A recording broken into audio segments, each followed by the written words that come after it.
मान लीजिए किसी से झगड़ा हुआ, किसी से तू-तू मैं हुआ या कुछ भी ऐसी दिल दुखाने वाली बात हुई और सामने वाला उस अपनी गलती को रियलाइज़ करे। मान लीजिए किसी ने आपके दोस्त ने आपसे बहुत गुस्से में बात कर दी, अनइंटेंशनली उसके मुँह से कुछ निकल गया और बहुत बुरा। कभी-कभी ऐसा होता है ना, इंसान ना चाहते हुए कुछ वैसा बोल दे जो सामने वाले के दिल को शायद चीर के निकल जाए। लेकिन हो सकता है कुछ देर बाद, 1 दिन बाद उस इंसान को रियलाइज़ हो कि मैंने जो बोला बहुत गलत था और वो आके आपसे माफ़ी माँगे और आपका दिल अच्छा है, आपने भी माफ़ कर दिया। अगली बार फिर लड़ाई हुई और लड़ाई-लड़ाई में आपने उस बात का दोबारा ज़िक्र कर दिया कि हाँ, तुम तो ऐसे ही करते रहते हो या करती रहती हो, तुम ऐसे ही बोलती रहती हो, इतना बुरा-बुरा बोल देती हो, ये वो पिछली बार तुम ऐसे बोली थी, है ना? इस बात का ज़िक्र करने का मतलब है कि उसने, यानी कि आपने उसको माफ़ किया ही नहीं था।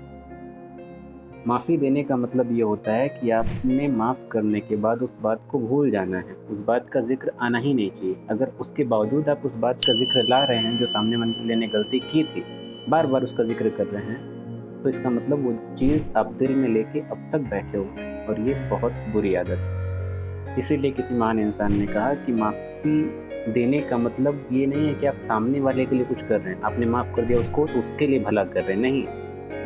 माफ़ी देने का मतलब ये है कि आप अपना भला कर रहे हैं। हमेशा किसी को माफ़ करें ना, तो खुद का सोच के करें कि ये मेरे लिए बेहतर है। माफ़ ना करने का मतलब ये है कि आपने कोई ज़हर का प्याला पिया और आप उम्मीद कर रहे हैं कि सामने वाला मर रहा है। खुद पिए हैं और आप सोच रहे हैं कि हाँ, सामने वाला मरेगा, बैठे हुए आप इंतज़ार कर रहे हैं। तो ये बेवकूफ़ी है। ठीक वही चीज़ है, आप माफ़ी ना देके, माफ़ ना करके आप अपनी ही ज़िंदगी बदतर किए जा रहे हैं। इसलिए हमेशा लोगों को माफ़ कर देना चाहिए, दिल से माफ़ करना चाहिए और माफ़ी ऐसी कि दोबारा उस बात का कभी ज़िक्र ही ना आए, एकदम ऐसा कि वो चीज़ आपके साथ हुई ही नहीं थी।